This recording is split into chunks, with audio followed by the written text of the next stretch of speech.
ഇത് പാൽച്ചീരയുടെ വിത്ത് പാകാൻ വേണ്ടിയിട്ടാണ്. ഗ്രോ ബാഗൊക്കെ നേരത്തെ സെറ്റ് ചെയ്ത് വെച്ച്. എനിക്കിതിൻ്റെ വിത്ത് കിട്ടുന്നതെന്ന് പറയുമ്പോൾ ഞാൻ മേളയ്ക്ക് പോയപ്പോഴും അവിടെ നിന്ന് വാങ്ങിച്ചതാണ്. അപ്പോഴും കുറേയൊക്കെ പാകിയിട്ടുണ്ടായിരുന്നു. അതിലൊരു ഏകദേശം 4 തൈ മാത്രമേ പൊടിച്ചിട്ടുണ്ടായിരുന്നുള്ളൂ. ബാക്കിയെല്ലാം ഉറുമ്പെടുത്തുകൊണ്ട് പോയി. അതുകൊണ്ട് ഇപ്രാവശ്യം അരിപ്പൊടിയും കൂടെ ഇട്ട് പാകാമെന്ന് വിചാരിച്ച്.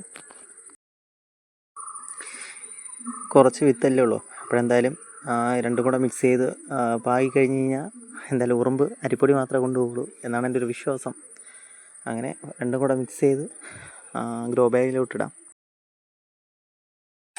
എനിക്ക് ഏറ്റവും കൂടുതൽ കൃഷി ചെയ്യാൻ ഇഷ്ടപ്പെട്ട ഒരു സാധനമാണ് കേട്ടോ ഈ ചീര. അത് വേറെ ഒന്നും കൊണ്ടല്ല, ഒരു 25-30 ദിവസത്തിൽ തന്നെ നമുക്ക് വിളവെടുക്കാൻ കഴിയും. പെട്ടെന്ന് വളർച്ചയുണ്ടാവും. അങ്ങനെയൊക്കെ കുറേ ഉപയോഗങ്ങൾ ചീരയ്ക്കുണ്ട്. അതുമാത്രമല്ല, ചീരയ്ക്ക് നല്ല ഡിമാൻഡും ഉണ്ട്.